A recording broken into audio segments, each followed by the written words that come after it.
So tell me about like the SprinTember stuff, and we'll dive into it from there.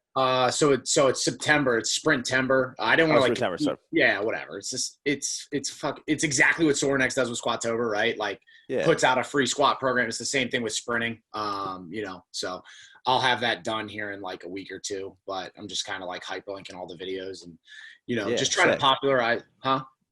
Yeah, no, sick. Sorry. I'm just trying to popularize speed development methods, and it's crazy. It is becoming more and more popular, I think, guys training speed. And like the issue I have is everybody's doing the mat drills, the 300s, the gassers, the intensive 110s. And like you get this Ferrari, this 4.3 specimen from inner city of Miami, and then you just run him into the ground and then he's always hurt. It's like, why don't you get that 4.4 down to a 4.3?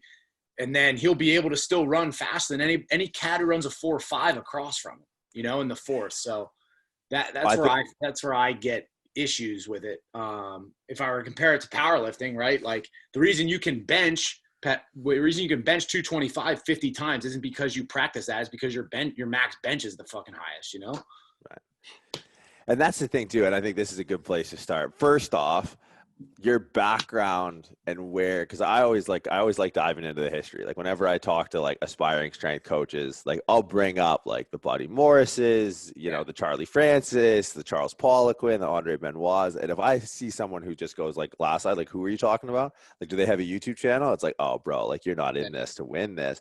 Because what I like about you with like the SprinTember is like your history and where you come from. If people don't know about Speed City, then they don't know about strength and conditioning. They don't know about, especially in the field sports community. So like, your background at San Jose State, and now with you coming out with this, like, I think it's such a good stepping stone, because the more you get into sprinting, because like, I feel COVID, like everyone got locked down. What do we do? Right. We can't train. A lot of people took to the track, and it's not necessarily sprinting is for everyone eventually. Like, rate of force production, I think, is something that I want to talk to you about.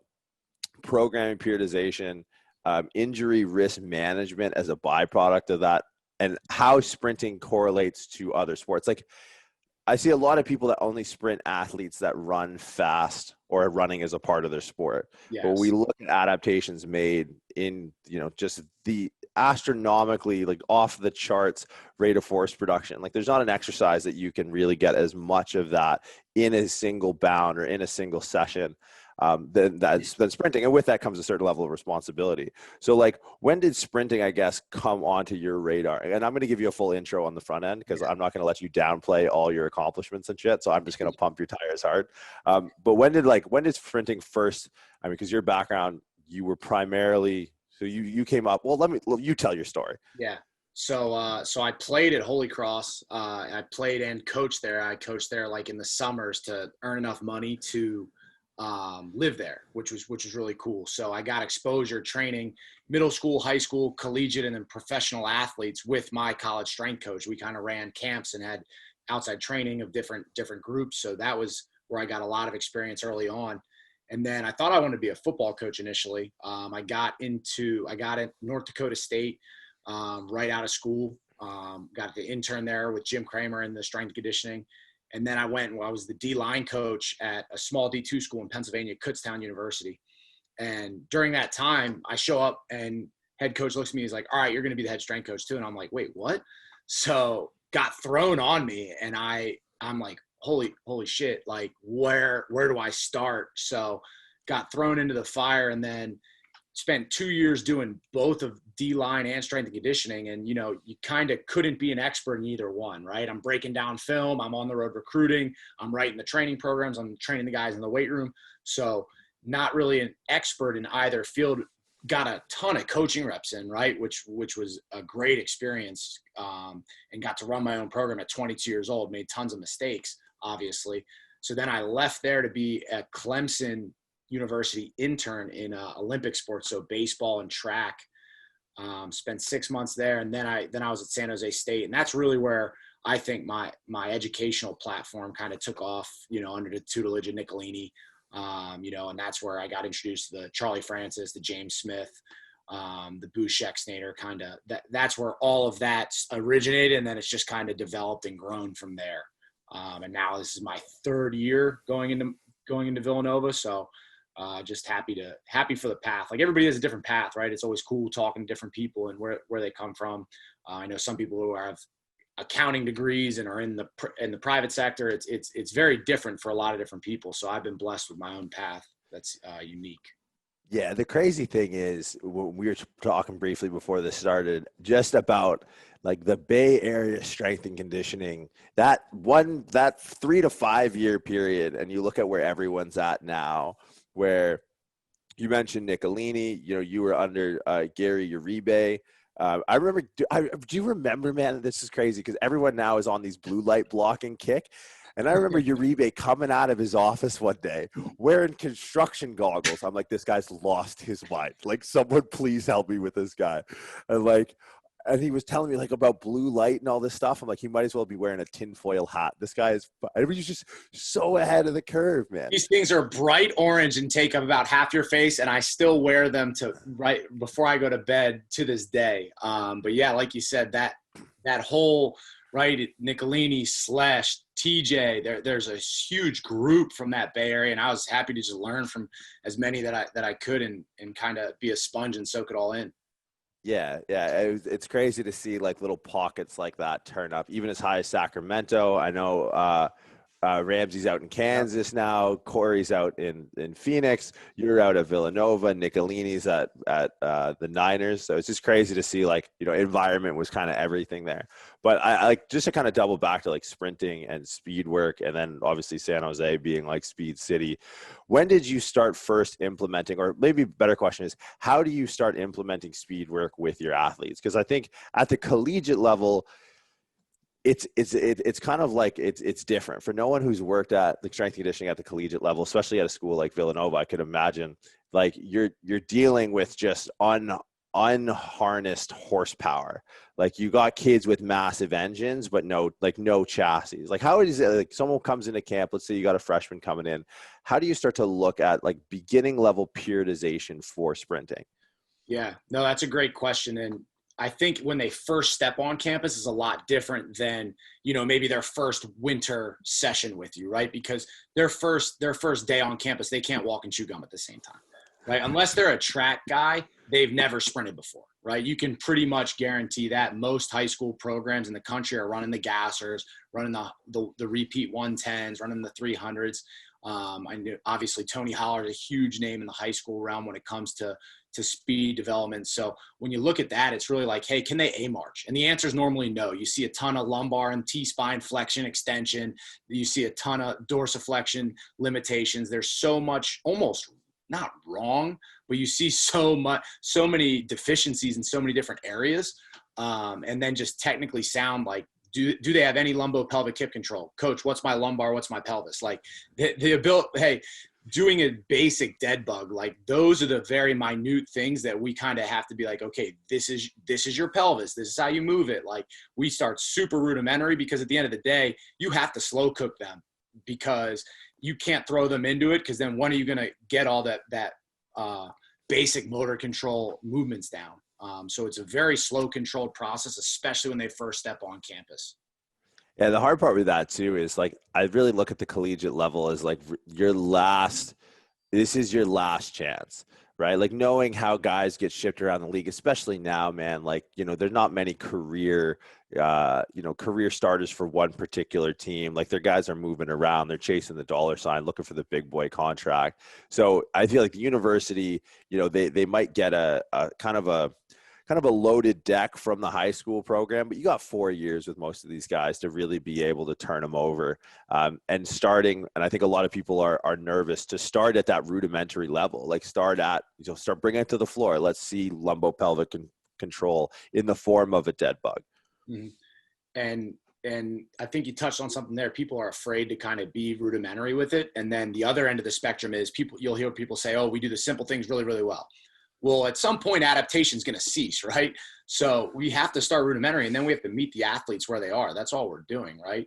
And, you talk to some NFL guys, and they'll tell you, oh, if they came from X program, like we know that we have X, Y, and Z that we have to look for.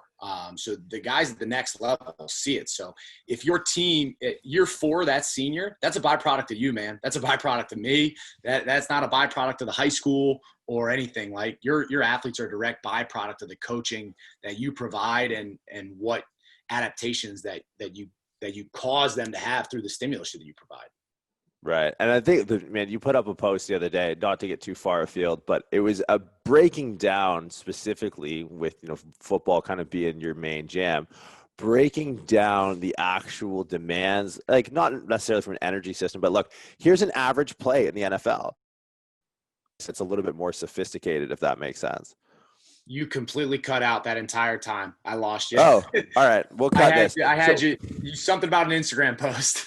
Oh, no. So you put up a great post the other day, not to go too far afield, but it was about basically the demands of like an average NFL play. Mm-hmm. And then you started to look at like, some of these, what I would consider to be antiquated processes in the way we address sprinting and running in practice. And it's like, remind me again why we're running 110s, like why we're running gassers, like why we're running these fucking crazy repeats when the average play is like 5.6 seconds. And like, I forget the stats on that post, but it was just like, oh, okay. Like, I think one of the things from a programming perspective that a lot of people miss, because like I know how a lot of guys get into strength and conditioning, is they think interval training and repeated sprintability are the same thing. Yeah. I feel like that's something that like coaches come in and they go, okay, like we'll run 40s or we'll run whatever. It's like, well, even 40 yards in a game is pretty rare. Yeah. So what?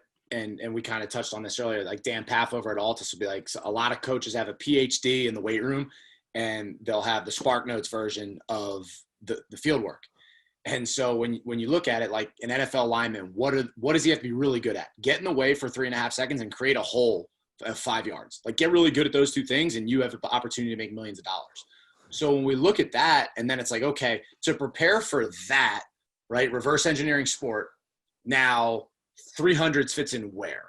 So understanding like, okay, we have to prepare them for the demands. And I know one of the things that we touched on earlier too was saying, okay, if we relate it to weightlifting, right?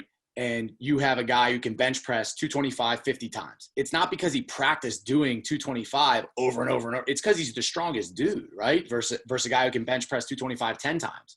It's not his capacity, it's his output. So we're in the position as coaches to increase the output of our players, right? The best players are the best players because their output's the highest. Tyreek Hill, OBJ, these dudes who can fly, right, are really good at sport, not because they're the most in shape.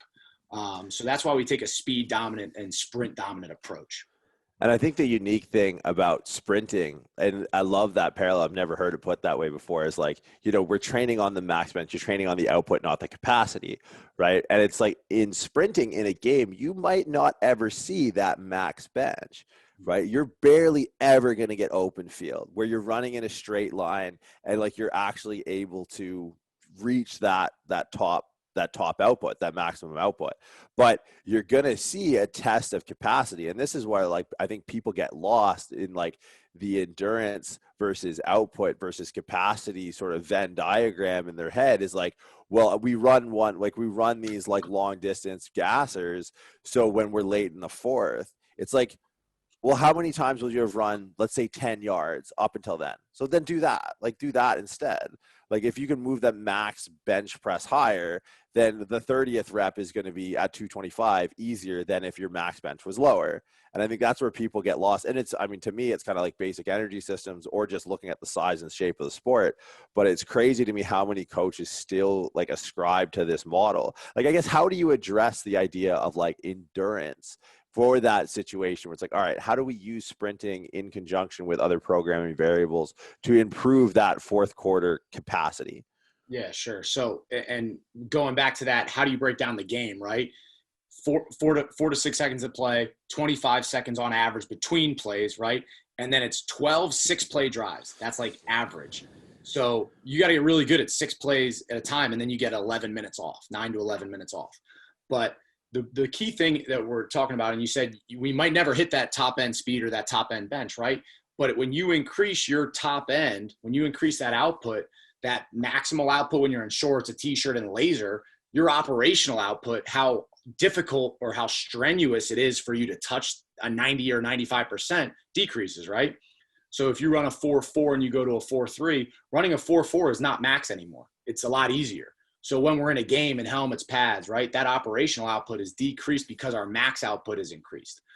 So understanding that comparative, I think, is really important. And then that ultimately increases the speed reserve, which Derek Hansen touched a lot on. One other thing that you mentioned was volume, right?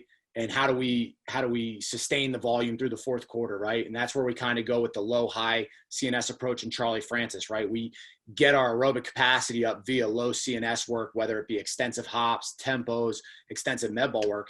And people discount, if they're not drenched in, like, we can increase your aerobic capacity walking on a treadmill. Now, is that optimal from a fascial line standpoint? Like, we can do farmer's carries, we can do sleds. There's so many ways we can increase that aerobic capacity, right? But that's going to coincide with that high CNS operational output that we're doing. So the volume for the low CNS work, we really try and make unique to each position. And that's where coaches will say, the GPS said 100, we need 1,000 more yards. So let's go run 10 110s. And it's like, well, an O lineman might be in a quarter squat for half that and pushing against something. So how about a shuffle med ball chest pass or loaded carry or, a sled bound, whether it be a lighter weight. So there's a lot of different ways we can attack that aerobic system to enhance our recoverability between those high outputs of our CNS work. Yeah, I think that's the hard part that people miss, especially when you have to correspond with player coaches that are looking at like unidimensional data. Like GPS is really just going to give you one dimension, right? And there has to be a consideration of 3 dimensions of movement, the dimension of time, which I think is always a tricky thing to balance and relay. So with that in mind, bringing it back, we get the guys off the floor. So let's take a first year through 4 years of sprint progression, because I get greedy and go like, I want to talk to him about this. I want to talk to him about this. I was like, okay, wait, some people might not find this useful. So I'm going to try and keep it on the route. Like, let's take one player from first year in Philly to 4th year out the door. We start them off at the floor, lumbo-pelvic control. Let's go. Let's bring someone through, or let's say, let's do this in a month. We got September. We got SprinTember. We're trying to make this happen. How do we make sure we pre-qualify these progressions from floor to flying 40? Yeah. So let's go into our theme. So with that high CNS, umbrella, we have an A-cell dominant versus a max V dominant. So I took this straight from Stu McMillan at Altus, right? So on our A-cell dominant day, it's going to be horizontal dominant. It's going to be strength power, right? Maybe quad dominant. And our ground contact time is going to be longer. So less reliance on the stretch shortening cycle.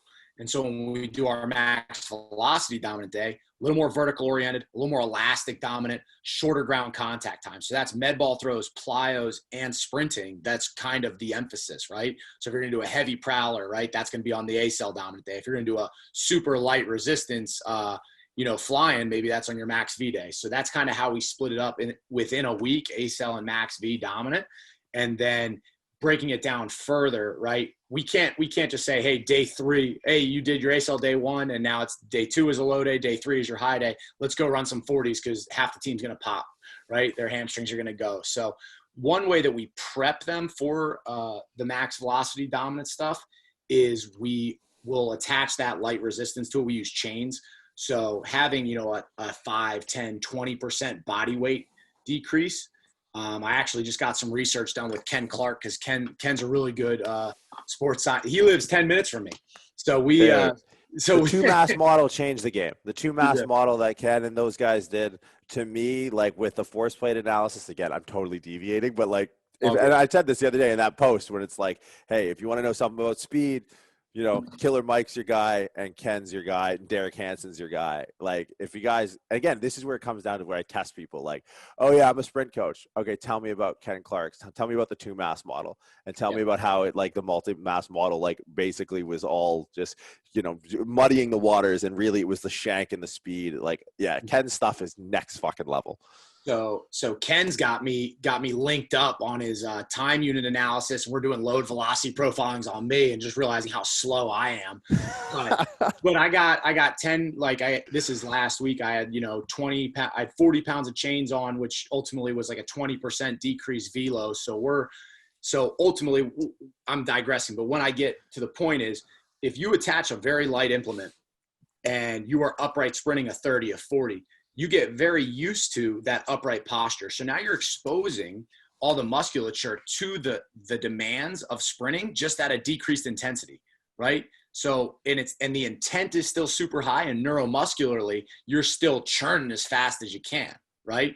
So it's not saying, hey, go run 80%. I'm running maximally, but it's a decreased velocity because I have a super light implement on me. So as we look up and down that force velocity curve, we want to touch all of that, right? If all the way at velocity would be top end sprinting, you take a little nudge down that force velocity curve, that's resisted sprinting. That ain't hang snatches and power cleans, right? That's way down the line, more towards force. I know we were talking like 2.5 meters per second on the tendo is extremely fast for maybe a speed squat or a clean. That's a jog. That's not even a jog when it comes to field work. So when we look at sports, sprinting's the most, specific thing we can do from a sports specificity standpoint, but as well as just understanding the rate of force development is unparalleled. Well, yeah, I mean, you got guys hitting ground forces like of 1,000 pounds. Yeah, it's like you look at top level sprinters, and it is worth delineating, because I think a lot of people think that they're entitled to sprinting because it's some sort of primal thing, and we're humans. Like, we haven't evolved in this day and age to actually like learn how to sprint. Imagine like, to me, like, and I think this is actually probably parroting Ken's research, like when you take like high level collegiate athletes and you take the elite Olympic athletes, and it's like, all right, Olympic guys probably moving like 11 meters per second ish. Obviously, if we made like a sub 10 100 meter, your good soccer player, fast soccer player might be going like 7 to 8, and maybe then a little higher, 8, 9. Yeah. I think I was at like 8, so he's probably definitely faster. Okay. And then maybe Gen Pop comes in at like 5 to 7 ish, right? And then it's like you look at some of, especially like Ken's work specifically on like some of that force plate of like just the different force signatures in the way that ground contact is created. To me, it's just like, you literally need to. And then it's funny, K-Star put something up the other day about technique driving your skill. Or sorry, skill rather driving your speed, or the technique driving your speed. And it's like you literally need to learn how to run faster, which is like people like, yeah, no shit. It's like, no. Like, you need to learn how to strike the ground differently. And basically, if you don't have this adopted signature, you're never going to be able to run 11 meters per second, or even like 9 or 10 meters per second. So it's integral, I think, when you talked earlier about like the basics and the fundamental. Like, oh, we're like big on the basics. It's like, are you though? Because like that's the basics to me. Yeah. And so that's where we'll start kind of coming back to answering your question. Like, yes. We will have, yeah, I know it only took a 10-minute detour. So we'll have a dowel on their back.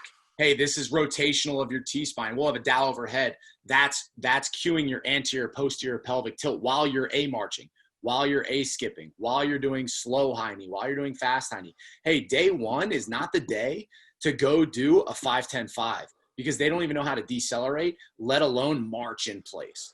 So it goes back like super rudimentary to that, right? Holding a med ball overhead and doing rapid A-march switches, right? 1-2 switch, 1-2 switch, right? And so a lot of people have run, but not a lot of people have sprinted. So I think you kind of alluded to that, right? We don't really know, right? Running versus sprinting, it's way different. And you talked about the force signatures of striking the ground, right? Ken's research is showing more and more that they'll exude similar amounts of force. A guy who's, say me and you are the same speed, will exude similar amounts of force, but who can do it in the first half of ground contact? Who can do it faster? So there's all these elements at play when we talk about sprinting. So just understanding all of this and like, look, I don't go up to my DB. I'm like, hey, you need to hit the ground. Yeah. Hey, your foot's the hammer, the ground's the nail. I want you, right? I want you popping. That's it. So you have to be able to communicate it, but understanding like who these legends and these giants in the speed field are extremely important, because at the end of the day, like, you can squat 800 pounds. That's great. But if you can't get off the hash, you are not playing. You're not playing if you can't get off the hash. And I think, man, maybe even take it back, because I might take for granted just like a base level understanding. Because like you talk about med balls and T-spines and all this, and it's like understanding the desired outcome just from pure technique. So like let's break down the sprint from drive phase to max velocity. Let's break down like front side mechanics a little bit. I think this is something that really trips people up. or just they don't realize what the running mechanic should be. So when we start to use all these drills and talk about med balls and ACEL and max velocity, people are like, okay, well, what are we really chasing? What are we really after? And it's like, well, we're after proper technique. Well, what is proper sprinting technique? Like, what does that look like from off the hash to through the line or through the red zone? What does it look like? What are we looking for? And that's a great answer, because it depends. Like, I can give you the universal, and I will in a sec, but it reminds me of, I compared in a kilogram, I compared our running back to our DB, and and understanding, hey, the running back has to make split-second decisions repeated over time based off of others' actions through the observe, orient, decide, act loop, right? That's constantly going through his head. So if he has a traditional, quote unquote, sprinter stride, super high hips, extremely vertical posture, knee up, toe up, right? Very front side. His foot is actually further from the ground and his hips are further from the ground, which is going to be a little more challenging for deceleration and cutting purposes. So I compared him to our DB. Our DB was a track guy. He's faster, yes, but they both serve the purpose, right? The DB is a lot more open space and needs to turn and open up with these fly routes. And the running back is a little more in the box. He's got to cut off the linebacker, cut off the safety. Can he turn it on once he's in open field? Absolutely.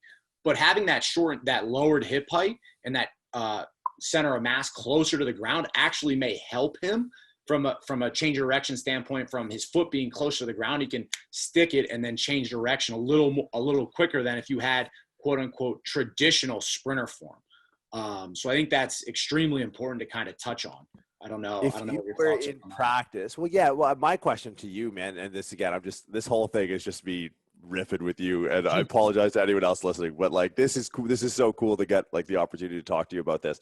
Do you in practice look to instate a classic front side mechanic even with your guys who will have to make these continued split second decisions to drive the adaptations, or is training them in the shape of their sport more beneficial? And obviously, they're moving quick if that's their position, especially at the level that you're coaching at. These guys are moving fast.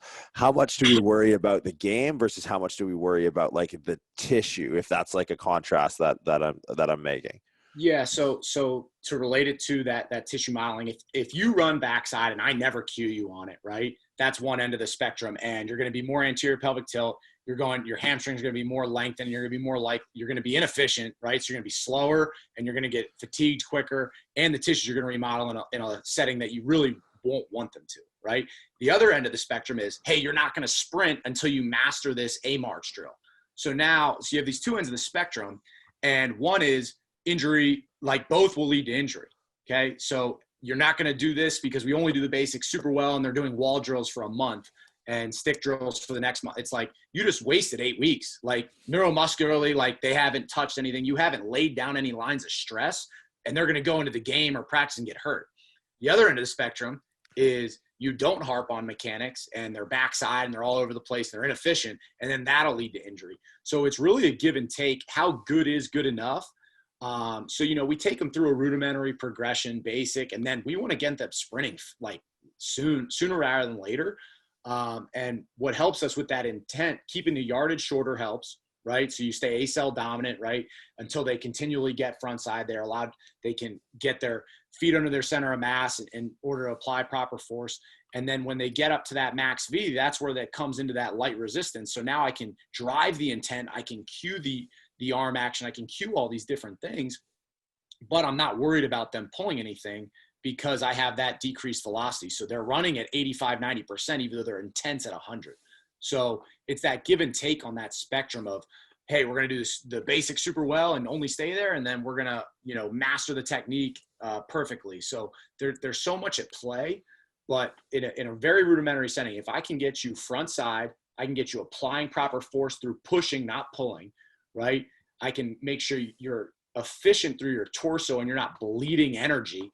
These are just very rudimentary things that we look for, and some of the common faults when kids first come in, right? Neutral head posture, that's a big one. Guys think they're staying low and their chin is just, driving into the floor. And then the reaching is another big one. I think I'm moving fast because I'm reaching for it, but in reality, now your shin angle's, vertical, and now I have to get it back to 45, 65 degrees forward, whatever it is your starting point's at.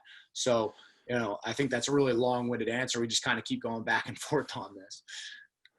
Well, how do you then take into consideration surface? Like if we're going to take this from beginner level, like, like the idea of ground contact time, really driving those adaptations at like, maybe like the soft tissue level, like not so much muscle, maybe more tendon, where like the longer ground contact time, like the difference between running in sand and running on, Mondo is going to be considerably different in the adaptations you try to drive. How do you periodize? So like we got the A cell. All right, so here, let's work on drive phase. When we're in our max velocity, like, look, we need to run. We can't keep you on a wall and on a fucking dowel forever, but we are going to garner your overall or harness your overall output by creating a capacity by using light external load. So you're not actually going to be running with a speed that'll indicate your 100%, rather an effort or perceived exertion. Right? So here we have these 2 days, which is like, all right, here's drive phase, here's quad dominant, and then our maximal V day, this is going to be quick ground contact time, more upright posture. This is going to be kind of our like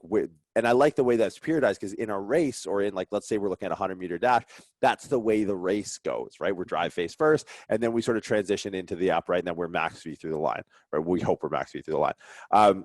So how is it then, how do we start to layer on periodizations of this model? And like, let's maybe start with something that I think a lot of people miss, and from a beginner's COVID sprint enthusiast, people don't respect how we can start to periodize the ground we're running on first. Yeah. So that, so like you mentioned, right, the softer the surface, the more muscle dominant it's going to be. The harder the surface, the more elastic return and the more tendon dominant it's going to be. So if you take your team of football players, and I have guys who are 320 pounds, I take them out and say, all right, boys, get your flats on. We're on the track. We're running some 30s today, right? Their Achilles and knees are going to absolutely be shot, right? That is just not safe to do by any stretch of the imagination. So we don't utilize a grass surface primarily because we don't have a grass field. So that would be like step one. And then we go to the field turf, right? And then field turf would be step 2. And then track would be step 3. So, when we look at bigs versus skill, so you have your 300-pound guys versus your 185-pound guys, one's going to be a lot more strength dominant. One's going to be a lot more elastic dominant. So guess what the bigs are going to be a lot better at? They're going to be a lot better at pushing. They're going to be a lot better at ACell, right? And your skill guys, depending on if they have a track background or not, are generally going to be more elastic, right? So they're going to have an easier time with those upright postures. So we have these 2 very different groups. And then our mid skill, right? The linebackers, the running backs, they'll fall into one of the 2 categories. So we're mailboxing these guys, and that's a term I stole from Altus. We're mailboxing these guys in these different categories, and like they're different faults that we're going to see. So now we have to design and periodize kind of accordingly. So one of the issues I see coaches run into is, they'll do 10s one day, 15s the next day, and they got to get really good at 10s and 15s. But you've robbed the adaptation of what a 25-yard sprint can do, right? Ken Clark showed in his research from 2016, I believe, it was you can reach, like our bigs can reach 95% at 20 yards, right? Your skillies can reach 90%. And so just the 20-yard sprint, when you look at how that's going to affect the acceleration profile, right? A big doesn't run 40 yards in a game. Correct. That is awesome. But he can now get up to the second level faster because his acceleration's faster because his max velocity is faster. So if your max velocity is at a faster rate, it affects the slope of that line. So now your acceleration is faster to get up to that second level. And if we look back, this is Tony Holler. He went into how the first round of the NFL draft, not this recent one with Joe Burrow, the one prior, I think there were 6 linemen drafted in the first round, NFL O linemen, and or maybe 7. Of the 7, 6 had the fastest 40s at the combine. So you look at and when I saw it, I was mind blown. Like, what? No way! Like, get out of here! And like, so understanding like that, it plays a factor, right? We just touched on rate of force development, right? And now we're touching on surfaces, but let's talk about like, hey, touch max V with your guys, man. It affects everything from a neuromuscular standpoint, rate of force development. I mean, it's so crucial. And that's something that, I hang my hat on. Like, I love doing it. I'm a big speed nerd, so I've really enjoyed kind of diving into that rabbit hole with our team. So let's build out from, so we have someone that listening to this, September's coming up. They're still locked down wherever they are in the world. All right, I got maybe two training days I'm going to look at, or two maybe adaptations. I want to consider the postural stuff, but I do want to consider, like you said, touching sort of max velocity at a certain point. I'm not going to spend all the time like on the ground. I do want to spend some time on the track. How do we start to layer in volume and then like max intensity from like, and I'm speaking purely as a meathead here. How do you take that and now start to progress it? Yeah. Yeah. So when you look at, and like, this is what I'll ask when I kind of analyze or consult with different coaches, it's okay. Hey, did Usain Bolt run his, 1200 his fastest? And it's like, well, no. And then it's like, okay, well, was his rest a jog back? And well, it's no. Okay. So now if we look at how the elite of the elite are doing it, right? The Tyson Gay, right? The Usain Bolt, like these dudes are resting a ton and it's not that many reps. So a really easy rule of thumb for people out there is 1 minute for every 10 yards. So 20, like there you go. There's easy applicable information right now. Like you run a 30, you're resting 3 minutes minimum. And what you really fight is anxiety, and coaches kind of, well, they're not working hard. They're not drenched in sweat. They're not bending over puking. It's like, well, that's great if you want to get really, really good at running 80% and you don't want to increase the ceiling. Like I'm after increasing the ceiling, we got to rest. I'd equate it to doing 50 jump squats before you go PR on a back squat. Like you wouldn't do that. So, as we layer in this volume, right? So we start slow, right? Short to long approach. So our distances slowly increase, our reps slowly increase. But, when we're looking at total distance, like I don't really want to touch for a skilly more than 350 yards. And I think that's more on the conservative end of a session. So, if you break down 350, like, okay, that could be 10:30s, but we have to go into account of all the other A cells that led up to it. So it's the end of the warm up. Maybe you're hitting 2 20-yard buildups. Okay, there's 40 yards. Everybody's gonna know how bad I am at math right now. And then maybe we did 2 or 4 resistance runs with the chain, whether it's 20 pounds, 40 pounds, 60 pounds, whatever. So now we're adding all this up. It's really not that many reps of max velocity work. We'll try and stay 3 to 4, maybe 3 to 6 on our top end stuff. And I give that range because I don't know how you slept last night. I don't know what stress is going on with your significant other. Everybody's different from an adaptation standpoint with all the weight room stuff we're doing. Maybe that's taking a toll on somebody a little differently. Maybe you're a backside guy and your hammies are under a little more tension. So, hey, you hit 3, great, shut it down. But coach, I feel good. Good. Keep feeling good because we're sprinting again in 2 days. Keep feeling good. Like that's awesome. And when you explain to these guys and give a lot of autonomy to them, they really appreciate like what we're doing. And they'll start to say, yo, coach, I'm good. Like, great. Like, hey, you PR today. We're timing you. Like you're done. That's awesome. So giving them autonomy is huge for that. And then, so from a basic programming, short to long, we have an A cell dominant, max V dominant day. We slowly accumulate that volume, but it's really a lot less than people would think. 1 to 3 reps at a top end speed is plenty.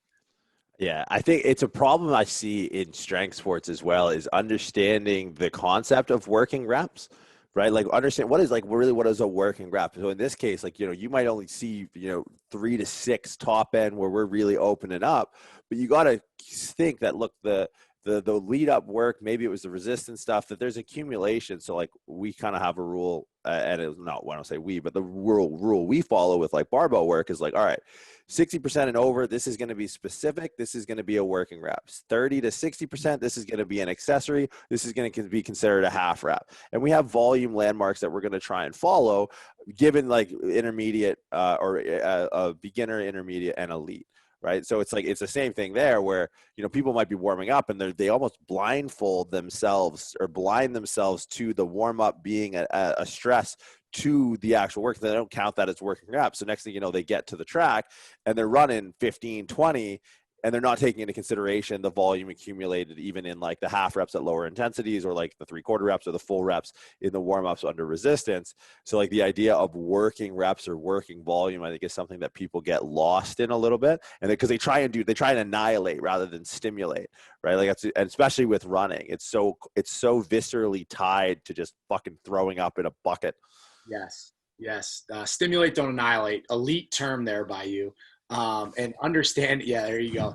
And so another thing when you look at the warm up is like, how do they look? Are like my skill guys, they have to be joking around. They have to, like, they're locked in. We're working hard. Yes. But they're jovial, right? They're happy to be there. If they're quiet, I know maybe it's finals week. Maybe, last night was a Thursday, maybe today's a Friday and it's 8 a.m. So maybe they're a little more tired. So taking all these into effect, you can feel their energy. One, go up and ask them how they feel. Qualitative research is just as good as quantitative, in my opinion. And then you can like literally see and hear the ground contacts in the warm up, how their foot strikes the ground, how their posture looks. If something's off, we might need to go to plan B or adjust, right? Hey, today was going to be, maybe we were going to get 3 reps in of a 420 and 3 reps of resist, 5 resisted, 1 non-resisted, because you guys kind of look like shit. So I think the warm-up's a really good opportunity to kind of gauge your athlete's readiness as well, which is something you touched on.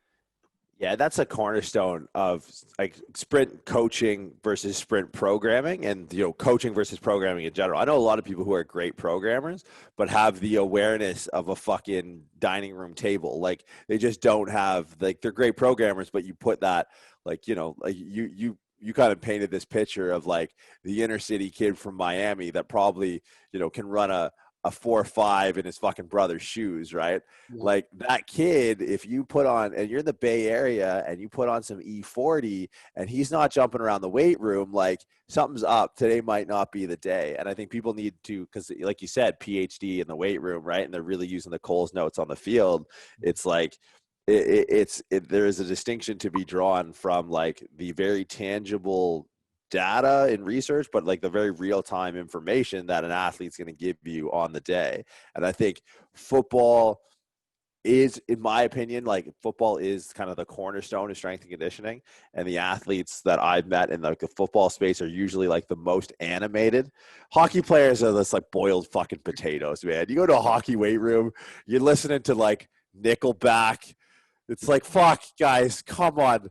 But like, if you start to see that, man, and I think it's such an intangible that people miss, because I think the research is so cool, right? Like the fact that you can sit here and talk about, all these different research findings and stuff, but still be like, hey, you good? You good? All right, fucking cock the hammer, strike the nail, go. Yeah. The real world application is definitely like you paint the picture, right, of the meathead who walks out there and is still in his knee sleeves. He's like, what do we have today? All right, let's run around the field 50 times, and then blows the whistle. And then you have the computer lab nerd who, is sitting behind his computer and can't communicate with the athlete, the coaching cues. So like, we don't want to be either of those guys. We need to be able to take the data and actionably implement it in a way that's going to fit you and your athlete's needs.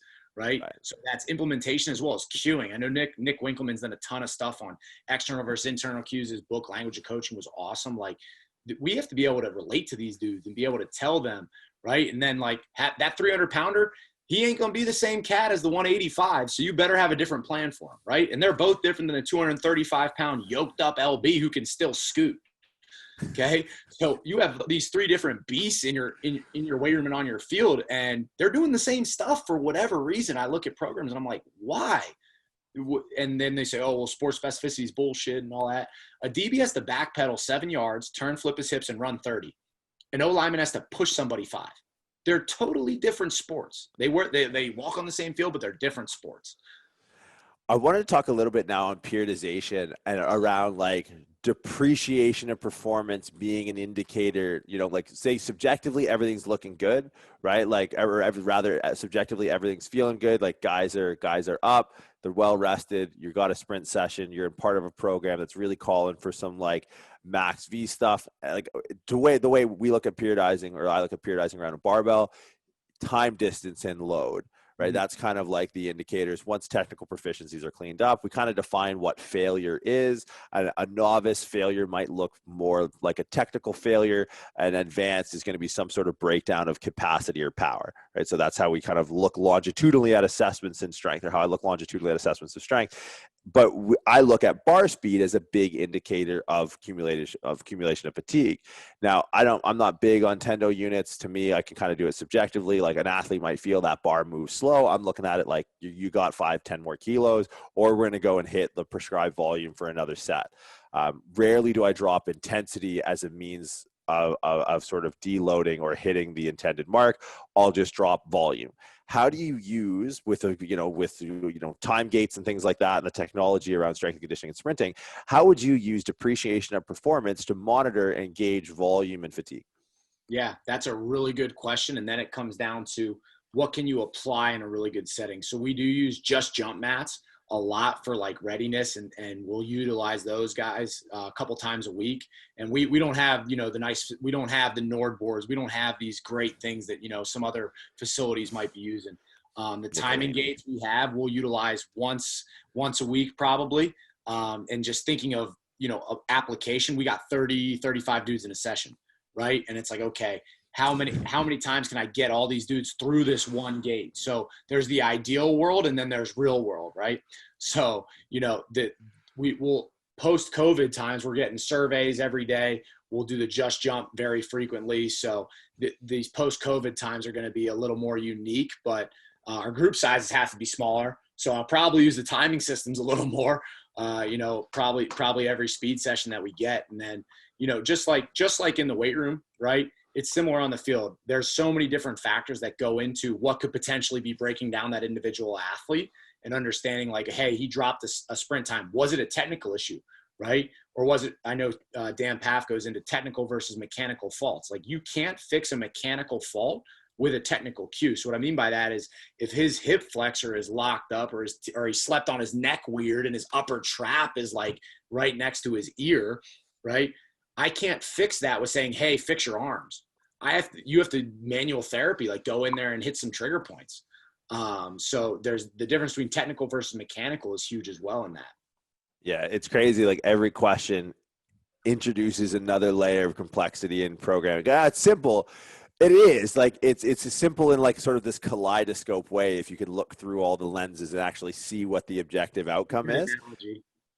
That's well, because it's crazy because everything you talked about was a different layer and a different dimension, right? Like from periodization, A cell max V. It's like, okay, from breaking down sports, it's like, whoa, okay, like I went through door one, then you asked me to go through two more doors, and I went through one of those doors. Now, one of these doors had three more options. It's like, are you running in sand? You running on grass? You running on turf? You running on Mondo, right? Like, okay, I'm running through door two, and I have door through 2A through D. But I can backpedal now and at the same time have to and simultaneously look at like, okay, what are like the underlying mechanics? What are the marching drills we're going to do? Or how long do we need to spend on this person like on the ground? Well, what's their sport? Are they ever going to be entering into that?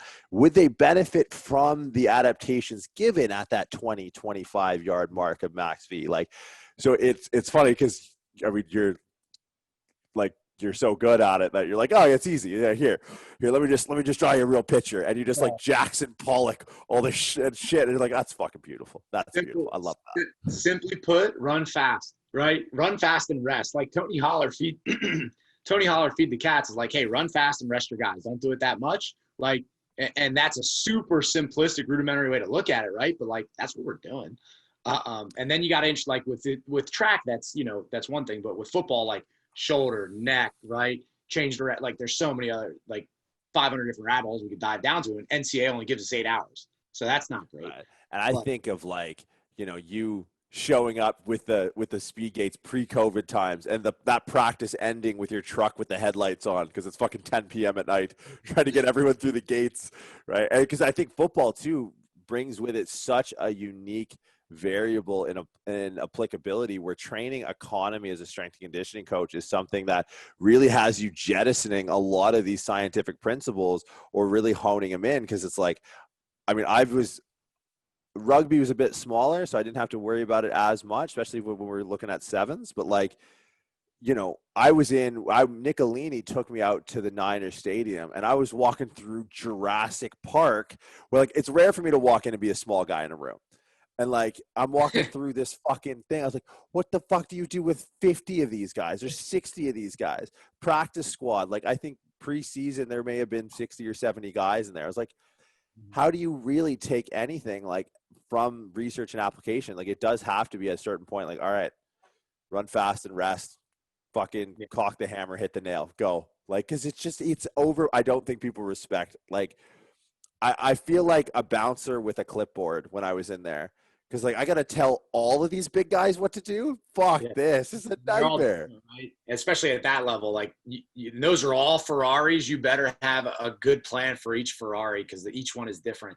But time is our most valuable asset. And, we touched on earlier, like I can develop aerobic capacity by walking on a treadmill. Is that my most beneficial and like effective use of that time? Absolutely not.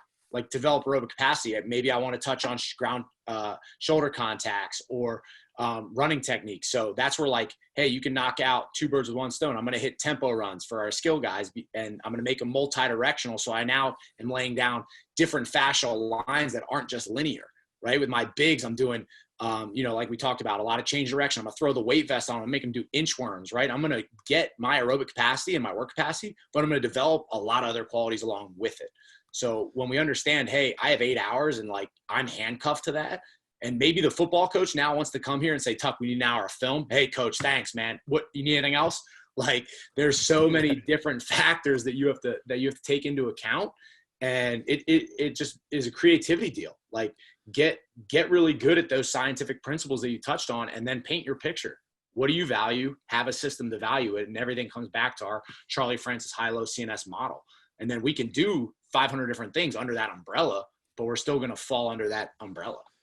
Yeah, and that was one thing I really wanted to get your opinion on, and you touched on it there, was the utilization of change of direction, not only in from a vector standpoint of like, look, we can actually change the direction of force that's being applied and start to look at fascial lines, but is it a way now to like almost attenuate the programming, if that's the right word? Like, we can use change of direction to keep the foot off the throttle, right? To keep them away from some of that. Like if I need to periodize around fatigue, how is it that you use change of direction from a sport specificity standpoint of like, look, these guys are going to be running slants, they're going to be cutting, they're going to be reacting. How do you use change of direction with speed from a mechanical like direction of force, like, okay, fascial lines, but also from like, look, programming and mitigating or exacerbating stress?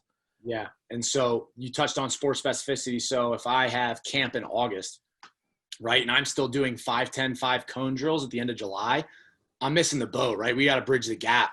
So we do a lot of open field reactive stuff based on the athletes, right? A lot less cone drills, a lot less coaching intensive the closer we get to season.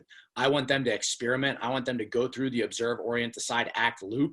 I want to put them in open field situations and make them make decisions, because the first time that safety has an open field opportunity to make a tackle, I mean, we don't tackle our guys, but shouldn't be the second week in pads, right? Because now his learning curve has to be super steep before week 1. So understanding we put them in those situations frequently, and then say your go-to move as a running back is a spin move. I might put the constraint on you, right? Constraints-based learning. You can either constrain the person, the environment, or the task. So if your go-to move is a spin move, I'll say, yo, no spin moves. And then I'll get a lip smack. Yo, Coach Tuck, what the hell? But now as we bring it back, like I'm now placing an additional constraint on that person to make him utilize a different technique.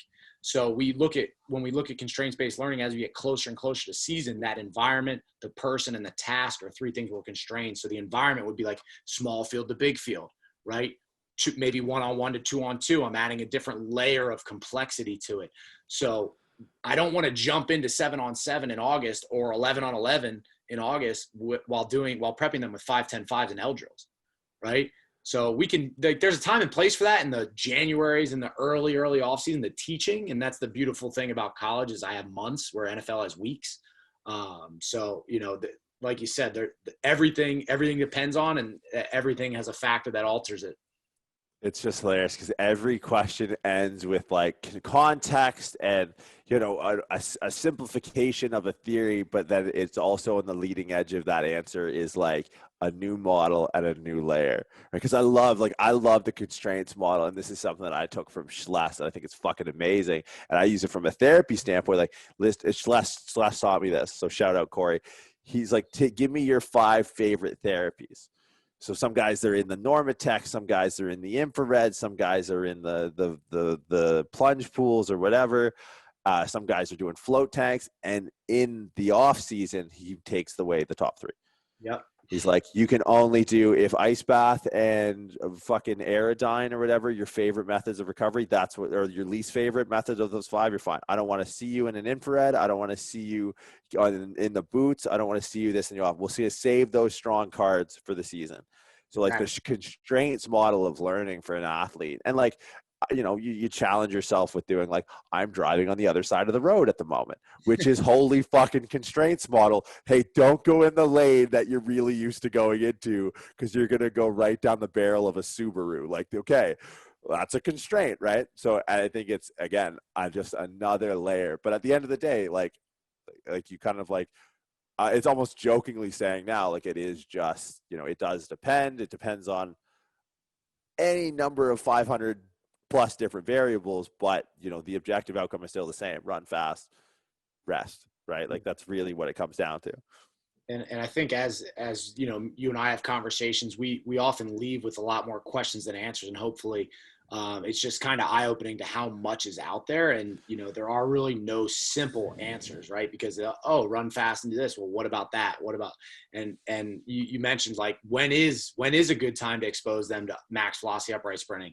You know, I said sooner rather than later, but then somebody's gonna be like, oh, Tuck said sooner rather than later. Week 2, let's put everybody through the gauntlet, and then I'm an asshole, right? So it really depends, and you gotta sit on that spectrum and realize, okay, I gotta provide a stimulus, and I can't be on wall drills for the next 6-8 weeks, but I also can't have a guy heel kicking his T-spine because he's so backside and he's spending an eternity on the ground, right? And you see him across team sport, right? You see them across team sport. They show up day one, coach, I ran track, and it's like, dude, I could not see a human hip extend that far for that long while your heel almost kicked the back of your neck. But here we are. So, you know, you got to mitigate the risk factor while still providing a stimulus, and that's going to be unique to everybody's standpoint. I think the craziest thing when you learn sprint mechanics is you can never not see it, right? Like it's when I first like looked at gait cycle just from like a you know, like a postural standpoint, and like got into chiro school, I just started watching everyone walk, and I was like, holy ankle burners! Like, how are these duck walking people still, like, how do they still have anterior talofibs? And I'm just like, now with sprinting, it's really easy actually when you watch football, because it's like the guy crossing the line is, you know, usually more upright, and all the guys chasing him are that T-spine heel extension. Like, I got some old videos of like OJ. You know, say what you want about his extracurriculars, he was a damn good fucking sprinter on the field, right? So you're like watching OJ, and you're watching people trying to chase him, and they're like literally kicking themselves in the back of the head. You're like, maybe I shouldn't run like that guy, and maybe I should probably try and run more like that guy. No doubt. And one thing I picked up from Dan, I mean, I obviously just shout him out every chance I get, is showing film backwards. So like, you can coach his eye, right? Like you can take the side view, you can take the front view, you can take the back view. Like, and a lot of coaches stay on the side view, and it's like, hey, look at him. I want you sprinting directly at me for 30. I want to stand behind you and see how you do. I'm going to film you, and then let's play the tape backwards. And like, it's really interesting. Like, I just started diving into that, and it's like, whoa, you see a lot of stuff. So that was pretty cool to dive into recently. Well, let's talk about SprinTember, man. Like, I feel like I could have you on the phone all day and just pick your brain just for my own selfish reasons. But talk to me about SprinTember. Talk to me about a bit of the program. And we've clearly like opened up the hood, and like, because at the end of the day, a good program to me is like, it's sophisticated, but its outward facing surface is very simple. Like, it's reps and sets in the case of like, you know, conventional weight training. Tell me about like, you know, how you develop it, why you develop it, who's it for, what's it entail? Yeah, no. So SprinTember, like everybody's heard of Squattober, right? And Sorinex, and it's just, and SprinTember, September and sprinting, right? It's exactly what it sounds like. It's pretty basic. I had a bunch of t-shirts made, but you know, it'll be fun. It's going to be an interactive educational month of sprinting. So it's going to be conversations like this. It's going to be articles, you know, coming out, and it's just, hey, let's grow as an industry and try and mitigate kind of the stuff that doesn't really make a whole lot of sense. Because you don't have to be a sprint expert for me to say, hey, when was the last time you ran 53 yards, touched the line with your hand, and ran back in a game? Well, never. So then why would you train it, right? So when we go back to this like SprinTember model, I'm going to provide a beginner program and a more advanced program completely for free. You know, and everything will be hyperlinked, and it's just going to be exactly what you just said. It'll be outwardly reps and sets and all this stuff and drills and things like that to kind of improve everybody's sprint mechanics and hopefully speed, right? Like a way to experiment on yourself, on your athletes, and getting everybody faster, I think is really important. And then we kind of touched on, you know, all the importance in this podcast, which, you know, hopefully didn't fall on deaf ears, and hopefully I provided some answers amidst, you know, the sea of questions that I opened up. But, you know, anybody's feel free to reach out to me if they have any other, you know, further questions. I'd be more than happy to answer them. Yeah, I'll link everything up in the show notes, man. Because like when I listen to you talk about sprinting, I feel like it's really educational for me. Obviously, like on the actual technical aspect, as I sit on I sit at a lower branch trying to reach up to your level and just like trying to like get as much out of you as I can. But also just from like, I feel like the way I'm looking at you when you're giving me these answers is the way people look at me when I give them answers about like barbell training and stuff and like shoulder mechanics and shit. It's like, this is like my jaw is kind of dropping. Like, okay, I'm going to listen to this again and take notes on this because, well, it's my podcast and I can do this before other people release it or before other people listen to it. But I think it's such proof of concept of the necessity of, you know, that deeper level understanding, right? Like to me, listening to this podcast and then looking at the program, like you can almost see the moves, right? Which is really cool. Like I compare it to like a magician. Like imagine like, you know, knowing how David Blaine does all this crazy shit. You can see, you know, like when someone sees reps and sets, but you listen to this podcast, you can actually look through this kaleidoscope of adaptations and be like, wow, okay, we're doing this distance at this time, or we're using this external resistance at this max V day to attenuate. Like it's not just arbitrary, right? Because unless you look under the hood, you know, most people are just they're putting out a product that's not necessarily like finely tuned. But it really takes like, I have friends who are into wine or into coffee, and it really takes a lot of exposure to really start to respect the nuances in a well-tailored program. And I think one thing that has been continuously over time has gone through like, or hasn't gone through sort of like an enlightenment or an enrichment or a refinement process has been sprinting. Yet it's something that is the cornerstone of almost every single professional sports strength and conditioning program that I can think of. Yeah. And no, I appreciate the kind words. And and we've talked about this, I'm like, bro, you gotta slow down. Like you had me lost at hip flexor, brother. Like you gotta slow down. So I try and, you know, I might reread the same page of a book 18 times, but then I gotta be like, all right, how do I make that big word? Now, how do I just make it one word applied to the athlete and go, right? Because all that info is great, but if, you know, people look at you like you got two heads, then they didn't take anything away. So I try and make stuff actionable and simple because I don't consider myself overly smart. So I think that's how I learn the best. But yeah, so I think like you mentioned, you know, people argue, oh, we get faster in the weight room. It's like, okay, well, we touched on the bar speed factor. It's nowhere near the rate of force development on the field, right? Oh, well, you know, I want my guys working hard. Well, that's great for the adaptation that you're going to elicit. Like the stimuli of repeated sprints is great for getting really good at running 80%. It's not as good in some recent research in the aerobic versus high CNS. So like the high output of max velocity sprinting and the base of the aerobic recovery. So now we get an energy system. So I think it's super important. And then, hey, coach, we don't run 30 yards in a game. Well, that's great. But if I can get you faster at 30, who's going to be faster at 15? Probably dude's faster at 30, right? So, you know, we don't isolate one element. I think it's all encompassing. And, you know, the barbell work, especially the stuff that you do, I've learned a ton from. So trying to implement that within sprinting to assist sprinting, not to deter from it, is a whole nother thing that we could spend 2 hours on, I'm sure. So, you know, at the end of the day, I think very simply, right, run fast, right, rest in between, and on your rest days, don't let that day ruin the next day. So I'm going to prime myself up for those quote unquote money days, those high CNS days. So as simple as I think knowing our audience, a lot of them are coaches. I think you're telling them exactly what they need to hear from both angles, which is like, from a technical standpoint, you're having them drink from a fire hose. It's like, look, I'm gonna put it all out there, and you absorb as much as you can, but you can go back, right? Like, I would say there is 20 or 30 points in my head that I've made that are very worthy YouTube, Google search,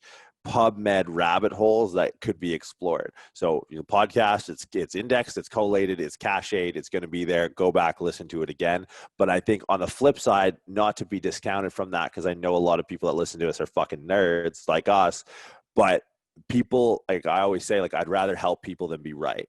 And the way you help people is like, hey, fucking, in this case, when you're dealing with those college kids, like, cock the hammer, hit the nail, like, let's go, right? So understanding the difference between the scientific programming, but the application and coaching, I think, is something that needs to remain in fine balance, because it's cool to riff on, the deep level stuff you're going into, but at the same time, every single time you added like an extra dimension of inception where I'm like, I have no idea where I am, you also brought it back every single time to like, all right, let's application. This is what we're really trying to do, right? So there is all this cool shit, which I think coaches, if you're not well versed in sprinting, like, it's a very powerful tool, and it's something that is endlessly complex, and it's worth knowing the science, but also respecting the application is something that I think, like, you did like a really great job of being able to bring both to the table. And if you have some more hours in the future, man, I'd love to have you on and then talk about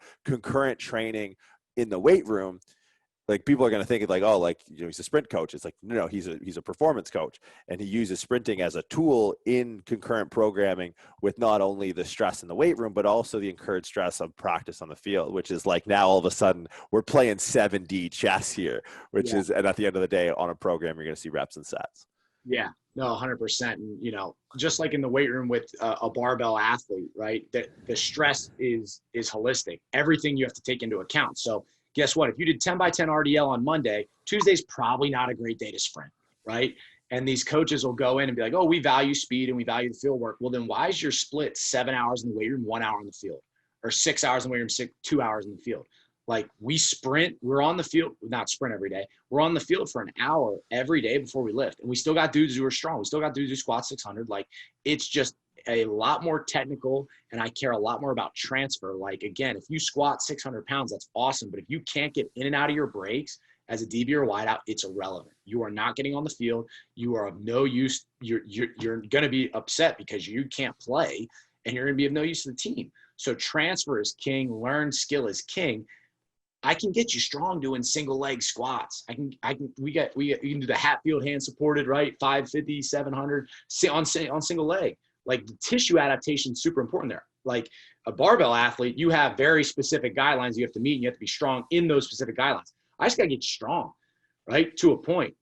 Strong is strong enough. Like, getting a wide out from 600 to 605 on the back squat ain't helping his game. Like, it's not. Right. Yeah. Because, I mean, I can squat 6, and I'm sitting on the sidelines. Like, I'm not playing no division ball anywhere in the NCAA. Nose guard, right? Hey, maybe nose guard, right? Yeah, no, water boy, I think, is where I'm at now. I'm getting fucking old, man. But dude, thank you so much for your time, man. I really appreciate this. I'm gonna put all the SprinTember stuff up. I'm gonna have this up. I'm gonna shuffle this to the top of the deck so people can get on board. I think coaches, this is the most underutilized, poorly understood tool in the toolbox, and I think no one really brings in the science, understands the history. I mean, you're talking Ken, you're talking Speed City, you're talking Derek Hansen, you're talking Charlie Francis, and then you're also talking, all right, this is real world experience from a collegiate strength conditioning coach who has the tangible sort of scientific information, but also the real world application. So where do people find you? I'll put it all in the intro too, as I hype you up without your humble ass cutting me off. But where do people find the info for you on socials, wherever, and the stuff for SprinTember? It's fucking Sorinex, man. Yeah. So it's, I hate social media, but it's such a good tool, and like, somebody made it for me, and I was like, I'll never use it. And now I post all the time because I'm in quarantine and I'm bored. But it's been awesome. I've probably connected with over 100 coaches in just a couple months of me having it. just because I decided to post, maybe once every other day or something. But Instagram, Tucker Mike 43. That's somewhere where you can find me. And then, the SprinTember stuff is on justsprint.com. So that's launching, in the next couple of days, but just-sprint.com. Pretty simple, right? Like, again, keep it simple, stupid. I try and always, revert back. All right, how can I implement it? How can I do all this stuff? But feel free to reach out. Like you said, well, I'd rather, help someone than be right. So I love having these conversations with you. I always pick something up, and, having thoughtful conversations is kind of what makes this, field progress. And I always find myself asking more questions and being wrong a lot more than I am right when I'm talking to coaches like yourself. So I really appreciate you having me on today. No, dude, it's been awesome. Good to reconnect. Crazy to see where you've come from, like since the San Jose days, and talking to you a little bit before, kind of like what's in the pipe in the future, man. I'm dead set on doing this again. Would love to have you back on. If you have the time, and we could talk a little bit more. I know a lot of our audience is much more captive in the strength conditioning field, and you're definitely someone who's had a huge impact on me. And you and Gary and Nicolini are out doing like great things. So I appreciate what you do, man. I want to get that posting frequency up to once a day, maybe twice a day. So do bug Killer Mike in the DM to get him to post more, because everything he puts out is gold. So thanks so much for coming on, man. Yeah. And I'll link everything up in the show notes. All right, man. Sounds good. Appreciate you.